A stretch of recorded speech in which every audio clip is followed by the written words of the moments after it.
નર્મદાની પરિક્રમા કરતા એક બાળકી અને બાળક અંકલેશ્વરના રામપુર ખાતે આવી પહોંચ્યા હતા. દાદા દાદી સાથે શાળામાં રજા મેળવી એક 10 વર્ષીય બાળકી અને 6 વર્ષનું બાળક માં નર્મદાની પરિક્રમા કરી રહ્યા છે. યાત્રા કઠિન છે, પણ માં નર્મદાનું સ્મરણ કરતા તમામ કઠિનાઈ દૂર થાય છે. 25 દિવસ પૂર્વે અમરકંટકથી યાત્રા શરૂ કરી હવે પ્રથમ ચરણના અંતભાગ સુધી પહોંચ્યા હતા.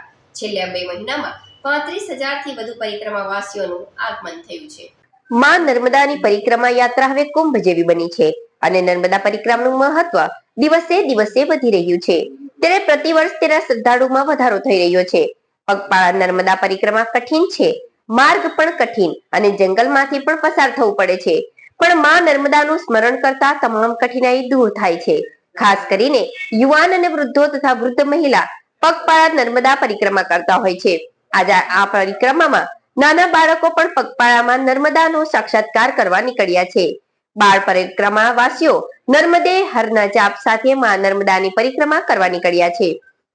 મધ્યપ્રદેશના ઇમલિયા ગામની ધોરણ 6 માં અભ્યાસ કરતી 12 વર્ષીય માનવી લોઢીએ પોતાની દાદી સાથે નર્મદા પરિક્રમામાં જવાની ઈચ્છા વ્યક્ત કરી હતી અને દાદીએ શાળામાંથી રજા લેવાની વાત કરતા માનવી લોઢીએ શાળામાં તેના શિક્ષકને વાત કરતા શિક્ષકે તેની માં નર્મદાની પરિક્રમા કરવા માટે રજા આપી હતી.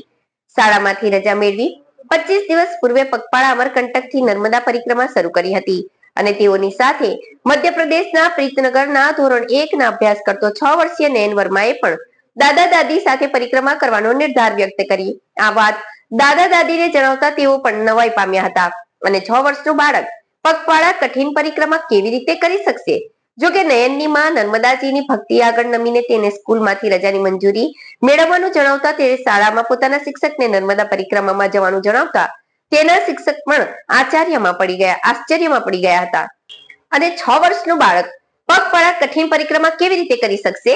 જો કે નયનની માં નર્મદાજીની ભક્તિ આગળ નમીને તેને સ્કૂલમાંથી રજાની મંજૂરી મેળવવાનું જણાવતા તે શાળામાં પોતાના શિક્ષકને નર્મદા પરિક્રમામાં જણાવતા તેના શિક્ષક પણ આશ્ચર્યમાં પડી ગયા હતા. જો કે પરિક્રમા કરવાનો નિર્ધાર વ્યક્ત કરી ચૂકેલા નયનને રજા આપી હતી અને આ બાળ પરિક્રમાવાસી નયન પોતાના દાદા દાદી સાથે પગપાળા માં નર્મદાની પરિક્રમા કરવા નીકળ્યો છે. ત્યારે આજે બાળકી માનવી લોઢી તેની દાદી સાથે તેમજ 6 વર્ષીય નયન વર્મા તેના દાદા દાદી સાથે અંકલેશ્વર શહેરમાં પ્રવેશ કર્યો હતો.